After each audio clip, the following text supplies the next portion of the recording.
The biggest mistake that companies make is they misunderstand the difference between an audience and a community. Just because you get 1,000 people into a Slack group and you found a way to trick them how to get into that Slack group doesn't mean you have a community. Welcome to the Community Unlocked podcast hosted by Helena and Olena, where we have in-depth conversations with top-tier community leaders and growth experts. Our goal is to provide you with concrete and actionable advice to help you learn about building, launching, and growing your community.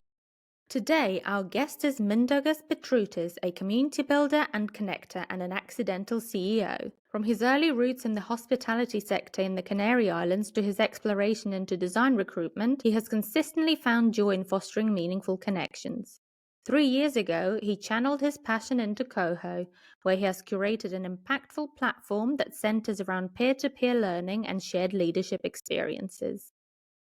Mindaugas, just to begin with, can you tell us about how you get into the world of community building and tell us a story about how your passion transformed into the business? Sure. I feel like I've been building some type of networks or communities most of my life. So even, 20 or so years ago, I used to introduce people to each other all the time. And even back then thinking, could this be a job one day? Is it a thing? So I think subconsciously just was always in the back of my mind. But I think professionally, how I started doing that was when I was in recruitment and started in design recruitment, and quickly realized that in order for me to be an effective recruiter, I would need the community behind me. And so I just set kind of some goals to start building intentionally community, but also trying to do it in a more authentic way. So really plug in and understand, what do designers do? Because I'm not a designer, but I really loved design as a domain, as an industry. So I just put myself out there, was very kind of vulnerable and said, hey, I don't know what you do day to day, but I would really like to learn. And I think that really resonated with the community. And so just started building kind of networks, and quickly my thinking shifted, or the thing that I discovered that I really enjoyed more than anything else was the community building aspect of it versus the recruitment job, if you will. And then that kind of led me to looking for opportunities how to do that. And I joined a company called Envision back in 2017, and they were, design and a huge global community.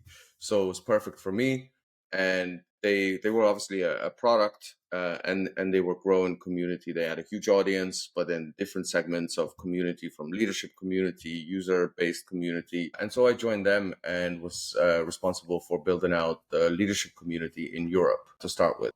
Yeah, I didn't actually know that you're coming from like a product community background, because like Envision is a product company. And Yeah. can I follow up regarding to the leadership? Because currently Coho is a peer-to-peer, and Yes. Envision working in the product company, especially also leadership community, how it intersects and how it is different to build community in the company and for the product and outside as a peer-to-peer. I think there is a big difference because the goals are different. And that's why for companies it can be really hard to build like a true community, because you can never get away from the sense that there's a reason why the company is building the community, right? Whereas a peer-to-peer community is all about their own individual or collective growth. And so the goals are very different. And so I think it is, would I say it's easier to build one or the other? No. Building a true community is hard, but there are key differences in maybe how you set about building like an outside or an in-house type product community. So I think with an outside or a peer-to-peer community, you inherently have a bit more trust maybe from the beginning, because you're saying like, hey, we're building this for you, and you are joining in order to up level yourself, and hopefully those around you. Whereas with a product community, and I mean we saw this during the pandemic, right, when everybody realized, hey, we should build community. I couldn't tell you how many messages I had, from people or companies, founders saying, I need to build community. And my first question always was, why? Because that's how you end up with this kind of graveyard of communities who were brought in under this pretext of, hey, we're going to build a community for you. But really, they just were looking for another marketing channel. Exactly. Yeah. Yeah, and we've been talking to people and chatting to other community builders, and it's very interesting that everybody has had a similar experience in terms of people coming to them and asking that they want to build a community really quick, but they can't really understand the why, and that's kind of the end of it. You can't really build on top of that. So it's really important to unpack that. And you mentioned that in the peer-to-peer community, it's easier to build trust. We all talk about meaningful connections, and it's my passion personally. But how do you build those, and how do you define those? What are those in the context of a community? Yeah, I think for like a peer to peer, I mean, and there's different types of community, right? We can have a debate, on the like free versus paid, but I think I just never like to engage in those conversations because to me, either is valuable and can exist successfully. But like from my what I built, and I build like Slack groups and stuff that have now thousands of people, and they're free, and they were more like a passion side project. But I think with what I've been doing the last few years, to me, it's all about the curation and going beyond just the basics of, are these people similar to each other in terms of title, experience, what they do. To me, it's kind of going beyond that. And I think that's much harder to do because you're then diving into lots of different variables and different sets of data. So like I do this personally, or I did this like even for my own 40th birthday.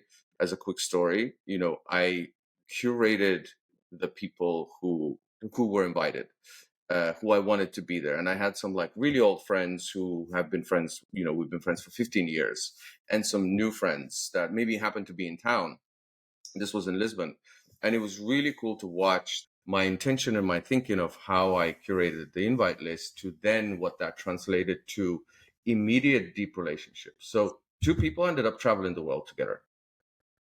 They had never met each other before that, right? And so it was kind of really fascinating to see. So I like to, when I'm thinking about building a community, I like to think, what are the other like sets of data or things that I can learn about the people, and how do you do that? That when you're communicating that to the folks and you're asking very specific questions about them joining, it shows them the intent that you're leading with, and it starts building that trust that like, hey, there's a reason they're asking all these questions, which hopefully will translate in a better experience, better quality experience and community for me. So I don't know if that makes sense or answers your question, but in simple terms, just go find ways how to go beyond the basics of curation. And as you're communicating that to your potential community members, it should immediately start building a picture for them and that trust before they arrive into the community. And then, of course, you have to deliver once they're inside.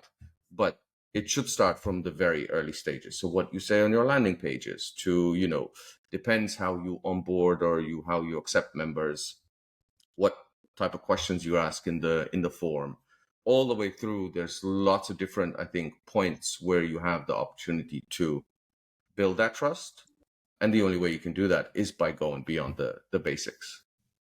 Very interesting, and I love the story about your birthday. You are putting your professional life into personal life, and you create a community of your own around your birthday. Amazing. You mentioned that in this curation process, you want to go beyond the title. You mentioned that you worked with designers, right? And then Hmm. that's basically what brings people together. I've seen different forms, and it's like, we are here to connect beyond the titles. But what does it actually mean? Are there a couple of examples that you can give? Yeah, so I think the challenge, there are questions that you can ask. So one of my favorite questions that we ask, for example, for people joining Coho, is, what is the most impactful experience you've ever had? Hmm. And that teaches you so much and you get to learn so much about that person and how they answer that question.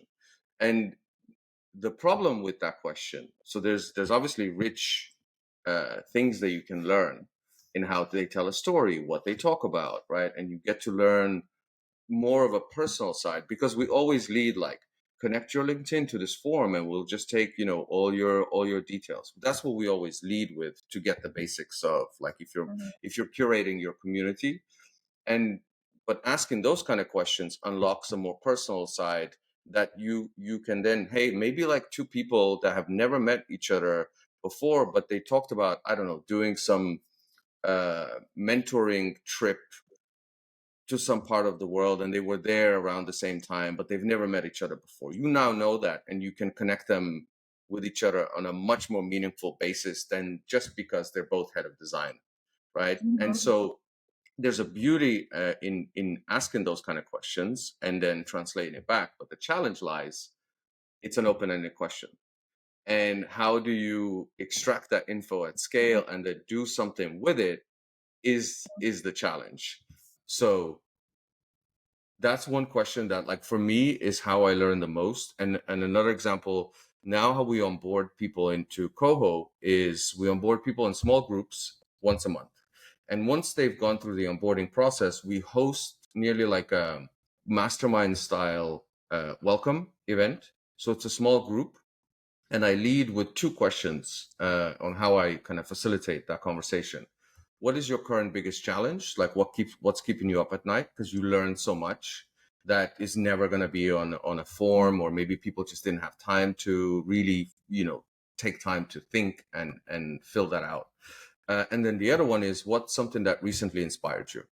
And that question specifically makes connections within the group. So you could have 15 or 20 people on the call, and there's high chances that two or three people will mention a similar thing, that's something that recently inspired them.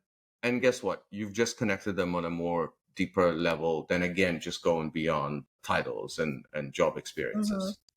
Yeah, that's pretty cool. And I imagine that's a lot of work as well if you have to go through everything. So it is definitely time consuming and a big investment, which I believe is quite worthy. Yes. Um, and then you connected these people. They think, oh my God, this person's so cool. They not only do the same job, but we have these deeper interests and experiences that we can connect on. But how do you make sure that these connections last in the community and grow and spread?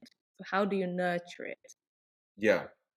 It depends on the type of, community that you're building, and the type of experience that you deliver, right? So some are just a kind of a passion project, and so one person is kind of leading this, and of course it's going to be very hard to do that, but I'm sure, people do it successfully. We have various different kind of touch points throughout, where these folks will likely bump into each other again. And so how we curate what I mentioned about the masterminds or the peer groups that we run as a welcome event, we run those throughout the year. So yeah, we run them in cycles throughout the year, and our members have the option to opt in or opt out at a specific. So we kind of let them know, hey, we're going to be running another peer group cycle. Those that opt in, we then curate them down to groups of 6, and then they meet twice a month for an hour over a period of 10 to 12 weeks. And so again, there's an opportunity for people to end up in maybe the same group again and build those deeper connections, and they meet on a regular basis.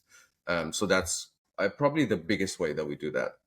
So you kind of arrange groups in a way where people would keep connecting and you curate that too. And is there someone who is a curator in the group, or do people just get together and work together without this facilitator or a leader? Yeah, so there is usually a type of facilitator in the group, because we've been doing this for like 3 years and constantly iterating on that process. And what we've learned is there are multiple friction points that need to be solved or removed from the group's attention, that could, even if you curate the right group, there's other friction points that could make the group fall apart. Mm-hmm. And so we have lots of data at this point, so you can kind of reverse engineer those things. But a facilitator is one that in the first couple of meetings are usually the most crucial ones to make sure that people show up, and you find ways how to help them quickly build that trust and know that, like, hey, I'm in the right group with the right people. So we try and kind of help them and remove any of that friction that could help prevent from the group being successful. And when it works, it is pretty incredible. We have some groups that are still meeting like 2.5 years later. They meet still on a regular basis, which to me is pretty incredible. Yeah, that's pretty incredible. They've become friends at this point, and Friends, some were colleagues, yeah, some have met in person, and the group is spread all over the world. So the group I'm thinking of, there's Canada, Ireland, Kenya, UK, and the Netherlands. it's kind of an accountability circle, you know? It is. We all need one. Yeah, we all need one. I've been invited, but I've never fully committed, I must admit. It needs to be curated. I understand now. Yeah, and speaking about the community growth, so it's also we are coming with Helena from a product company.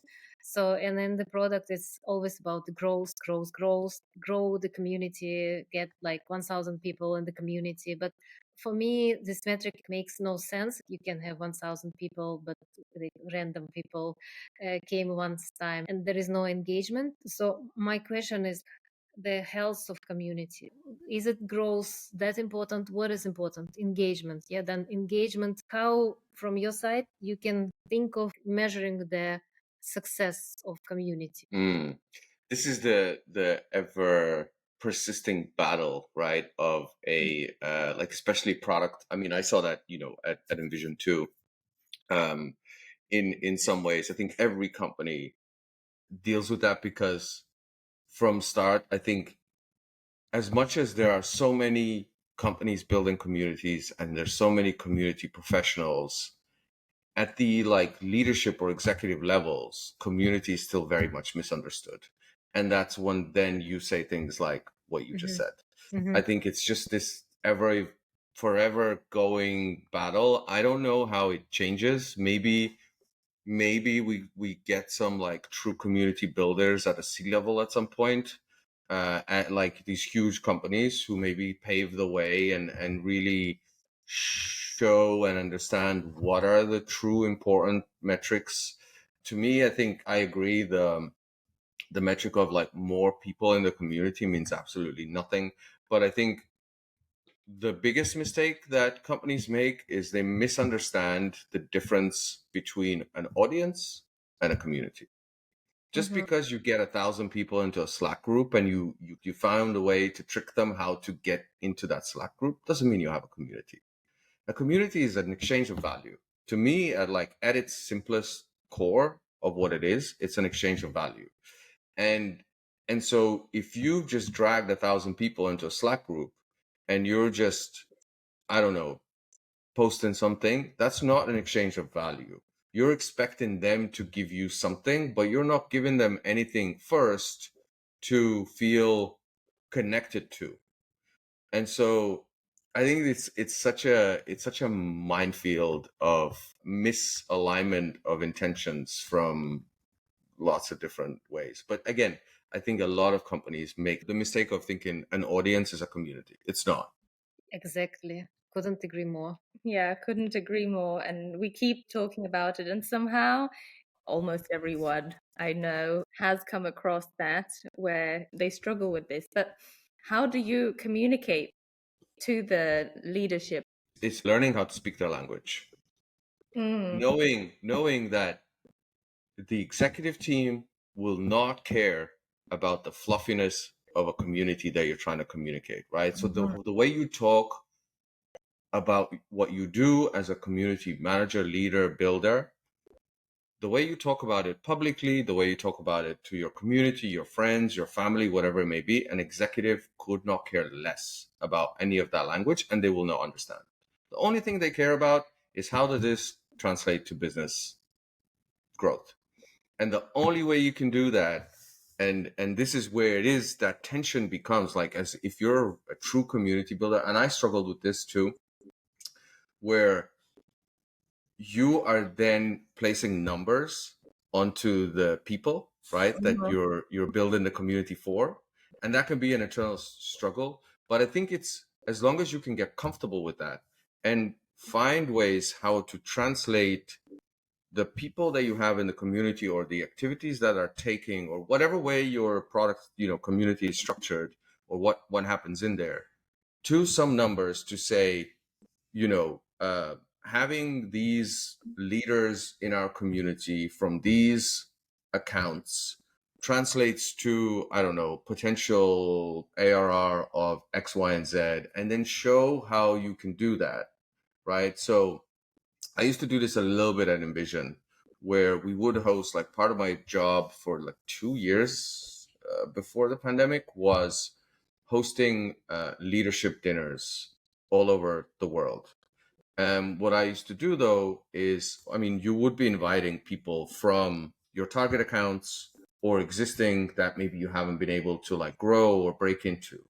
And what I used to do was, I would bring the sales team there, and I would make them part of the conversation, because then you could show that, like, hey, your BDR has been trying to, has been running these motions to get meetings with these buyers. But guess what? I just brought the sales person responsible for this account directly into a dinner with this um, target buyer, and they booked a meeting the next day. So we just skipped all of these steps. And you can probably work that back into like time, effort, money, spent in this BDR trying to get that meeting. Um, so there's ways of doing that, but I think it's at its core is learn how to speak the executive's language, and get comfortable with the idea that they're not going to care about the fluffiness of what you Mhm. do on a day to day.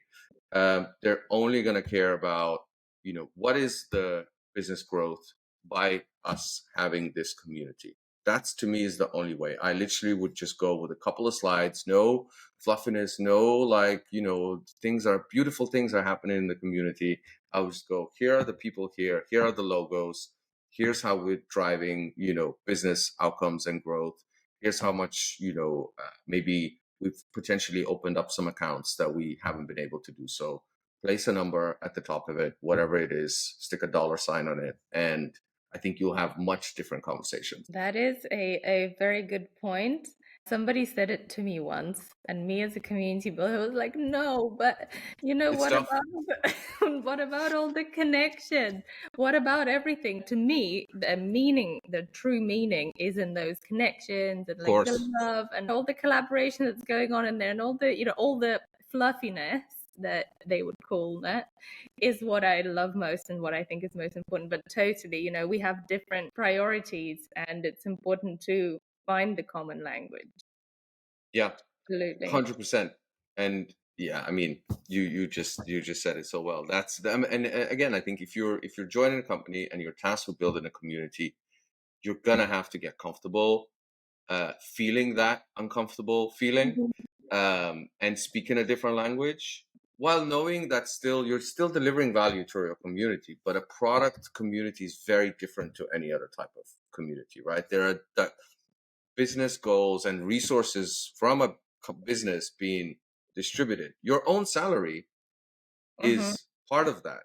And so getting comfortable with that is the only way, I think.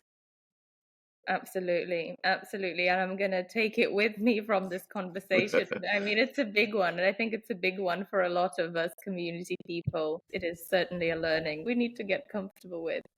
Yeah, and speaking about your learnings, so let's sidetrack to your current role. And like 3 years ago, you launched Coho, and it's a long time. So I guess during these 3 years, you had a lot things to reflect, change, validate. So I'm usually thinking about community building like a product building. So you Mm, basically starting with something, then you're iterating, you think what is working, what is not, twisting it.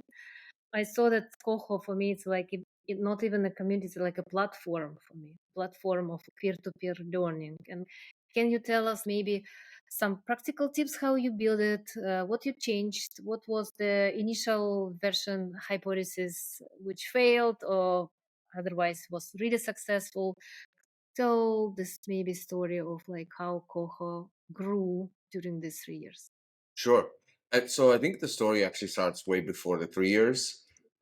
So when I was, building the design communities for myself initially as a recruiter, then joining Envision, I had the opportunity and privilege to talk to designers, of all levels across any company you can name all over the world. And the way my brain is wired, I identified patterns. So I could have thousands of conversations. I never take notes. I prefer to like engage. I really admire people who can look like they're engaged in a conversation and also take very good notes. I'm not one of those people, but I am able to identify patterns and common themes from thousands of conversations. And so, few years before actually Coho became what it is, I had already started to land and understand on some common ideas. So, one was that breaking into the industry is hard, but there are a lot of resources. So maybe you're lucky enough to go to design school, then there's, a million boot camps and courses and whatever, books, YouTube videos. And then your role as a designer from like entry point to like early senior is pretty linear in the sense that you're focused on your craft. Um, what I found really interesting that when I talked to people who were senior and above, like especially senior to director level, I found a pattern that the career paths become a lot more ambiguous and the resources start drying up. And that made me super curious. And then so with that, I started having more conversations to say, okay, but surely there must be a go-to place or go-to places. And I just didn't find any common answer from anybody where they said, hey, if I'm like, I just got promoted to a manager and I've never been a manager and, the company's not really supporting me or giving me the resources, my question would be, okay, cool. Where do you go to up level yourself? And I just didn't find anything that stood out. So then an idea started forming in my head. This is when I was at Envision. I was like, what if you could take maybe a group like 100 of those people who are all similar level, facing similar challenges, and maybe run like a week long something and surround them with the right resources based on the challenges that they're facing and surround them with peers and resources and experts and kind of take them through this experience. And I remember I kind of really liked that idea. I ran the numbers of what it would cost to like launch something like this. And I was like, I can't afford this. So, but the Mm-hmm. idea stuck with me. And actually, maybe a year after that, I started thinking about what's next for me and to leave Envision. And so I was looking for a company to join. And I found a company called On Deck. And what they were building was these 8-week fellowships, or like you could even call it like growth sprints over 8 weeks for founders. And so all of the different value props that they had outlined was basically what I was already thinking for like a year before. And so I immediately got the concept and I joined them to build the design fellowship. So I was already coming in with years worth of research and thinking and validation and a network. And so I actually had all the components to build this. I had some pretty good assumptions. I put out some like research surveys and stuff into my network just to validate, to make sure that I was building the right thing. But yeah, essentially we built the first iteration of it was taking OnDeck's model and using the 8 weeks. But I already had some assumptions that for founders that made sense, the 8 week sprint. But for career professionals, especially more senior ones, the 8 weeks might not fit because the challenges that they're working through can't be solved in 8 weeks. And what I mean by that, if you're transitioning from a lead designer to a manager, that could take 12 to 24 months. So you're not going to get that solved. You're not going to close that gap in an 8 week sprint. So we did the first cohort with 8 weeks, and then the next one we extended, basically made it like a year-long experience. And so that made more sense. And so we were part of On Deck for the first 2 years. And then last summer, I spun out the design fellowship and a few others, engineering, data science, into a separate company. And that's when we became Coho. So just over a year ago. And I think the learnings in general over the last 3 years, and especially looking ahead into the future, what I see is that we have a few different components. We have events, we have like a huge resource library, recordings, all that kind of stuff. But content and insights are being commoditized at a crazy, crazy rate, right? Anyone can just, I can create my own course basically right now about a topic I know nothing about. Like if I really wanted to, make it personalized for me, right? You can do that. And I think it's going to get crazier from here on. The thing that is very interesting, what I'm seeing and the future that I see and I'm betting on, is that more and more people will be driven to look for nuanced insights that they trust. And I think the only place you'll be able to find that is in a small group of peers that is well curated and you trust. And I'm seeing that in many different places. Peer groups in general, when they work, data and research says that that's how you continuously progress personally and professionally the best. And so I see a world where peer learning is going to become much bigger because more people will be driven to, again, look for the truth, let's say, and insights that and information that they trust, and you will find them in those groups. So we've gone through, I think, a few different iterations, and we're now working on something to actually make peer learning more universally accessible, because they do tend to live, again, either within a company that may try to run peer groups, or behind closed doors within a community. We're one of them. And so that makes it inaccessible to most people. So that's the kind of journey and the future that I see. Yeah, that's a fantastic insight. So basically, this is like peer-to-peer on macro level. So then you are not in the company, you are like really across the world, across the companies. And then people are changing companies, but they are still can be a part of like this macro peer-to-peer learning layer. Yeah, Mhm. that's the world I see. How it gets delivered is a different conversation and challenge, but that's what I at least see and starting to work towards building. Yeah, fantastic. Talking about the future, what are the trends and shifts that you see in community building, and what maybe differences you want to see? I think we're going through a period of misunderstanding at a much bigger scale of what community is. And so, like anything, it takes time to balance out. I think the annoying thing for me personally is that in that process, you're probably gonna end up with a lot of disappointed people who were brought into a community on the promise of like some type of value or whatever that may be. But I can definitely see us right now going through that process of everybody's building a community. It's become such a buzzword and no one really knows what it means. And it's funny because I remember when I was at Envision and I was first looking to leave. And so I started looking at, okay, well, where do I go? And I was, I guess, somewhat niche because I was design. So I built a huge network in design. I didn't want to give that up. I wanted to work remotely. And so my options were literally like zero at that time. I'm not even joking. I remember like searching for some roles and I was like, I'm screwed. Where do I go? But there was barely any like true, like a head of community type roles. Everything I read was just made no sense. I thought, wow, if I take this on, it's going to be a disaster. But the options were very limited. And now that's exploded, I think, a lot more.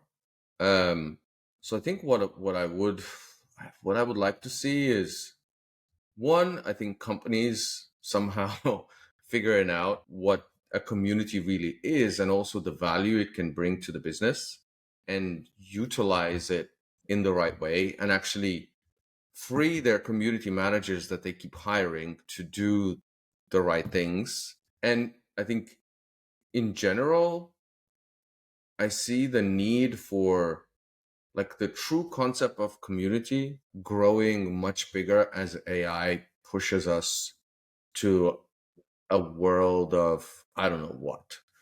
But I just know that as humans, we're going to be potentially driven to spend more time within smaller groups or community kind of based aspects of our lives because the shift that's kind of happening now, who knows where that leads us, but you can already see we're bombarded with so much information, right? We already thought like social networks had made us more connected, yet they made us a lot more disconnected and transactional. And so like what the next phase of that is going to be pretty wild. There's going to be lots of fake information. I mean, it's already happening.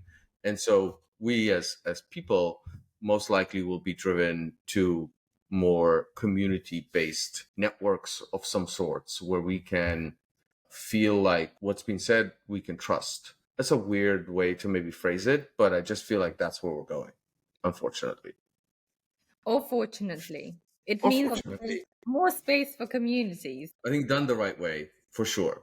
So in the immediate term, there's a balancing act of I think people learning of what a true community is, and then hopefully that leaves us with lots of great options, lots of great communities that actually work, and it's not just 20 people talking in Slack. Yes, sounds great. Let's build that future. That's Indeed. Yeah, so I think we came to the end of the conversation, and as like a lightning round at the end, we have some questions which is not directly connected with community, but more connected with you as a person. They are very simple. So something that you can advise for the people to follow on social, something that you spend your time reading or following, some resources. Yeah. So I'll be honest, this year has been, I'm a founder, a CEO, and running a business is pretty brutal in 2023. Um, so, and the way I kind of always read is I skim information. I rarely read like full length things. But I think for like community people, I think Rosie, Sherry's one, David Spinks, I think posts a lot of great stuff that just even like if I don't read in depth, he gets you thinking about I think the right things and goes just beyond the basics. So I really like even some of his tweets. I'd say those would be like my two. And then, do you listen any podcasts? Yes, I do. I've been listening to the MFM podcast, the My First Million, just because I like the breadth of business ideas that are being talked about and how they kind of break down different types of businesses. I think there's a lot to learn because they don't just stick, or they actually quite actively don't cover more like just typical startup tech stuff that we're just bombarded with all of that. But there's a lot of very interesting businesses out there in the world that they operate really, really well and do some interesting things that we just don't hear about because they're not sexy to tweet about, for people. Mm-hmm. So I really like the breakdowns there. That's probably the one I spend most of my spare time listening to. We're going to look into that one. I don't know that one, sure. And the final question, what's your favorite city in the world? Lisbon. Easy. You live there now, don't you? Not right now. I was there up until June for about a year and a half. Now I'm in the middle of nowhere in the Portuguese countryside, like literally in a tiny little village. Sounds great, to be Absolutely. honest. Okay, well, and just like that, we've come to the end of our conversation. Thank you so much for joining us today. It's been very insightful, a lot of fun, and I'm sure everyone who listens to it will come out of this episode with a lot of new learnings and things to think about. I hope so. Thanks so much for inviting me and having me. I really appreciate it. It was fun. Thank Okay. you. Bye Bye. bye. Thank you so much for listening. If our conversation resonated with you, please consider subscribing to our podcast on Apple Podcasts, Spotify, or wherever you listen to your podcasts. Your ratings and reviews are invaluable in helping us reach more like-minded people. You can find all our episodes and learn more about the show at communityunlocked.substack.com. See you in the next episode.